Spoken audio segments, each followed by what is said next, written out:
11 জনের মধ্যে 9 জন তো এমনি বলে দেওয়া যায় যে কারা খেলবে।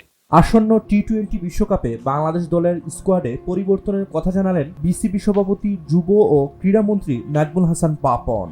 তিনি বলেন, স্কোয়াডে দু একটি পরিবর্তন আসতে পারে, তবে বর্তমানে দলে যারা আছেন তাদের সবার প্রতি ভরসা রয়েছে।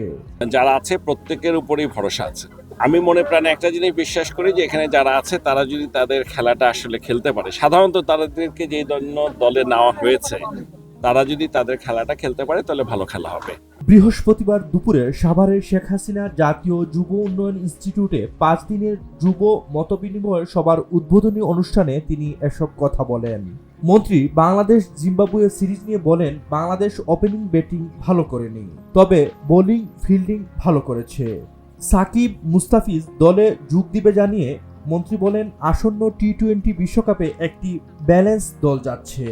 জিম্বাবুয়ের সাথে খেলাটা যদি আমি বলি, দেখেছি আমাদের ওপেনিং স্পেলগুলো যে বোলিংয়ে যেটা করেছে খুবই ভালো লেগেছে। কয়েকটা ভালো ক্যাচও নিয়েছে, ফিল্ডিংও কয়েকটা দুর্দান্ত ছিল। সেদিক দিয়ে আমি বলবো যে ওপেনিংয়ে আবার আমাদের ব্যাটিংটা ভালো হয়নি, মানে হয়নি বলতে আমি বলছি ওদের যে পোটেনশিয়াল সেই অনুযায়ী হয়নি।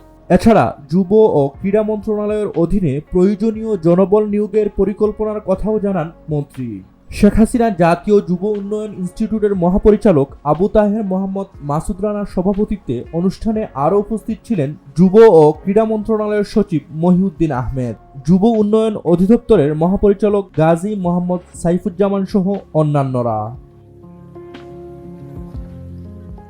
5 দিনের এই যুব মতবিনিময় সভায় দেশের বিভিন্ন প্রান্ত থেকে শতাধিক নারী ও পুরুষ অংশ নেন।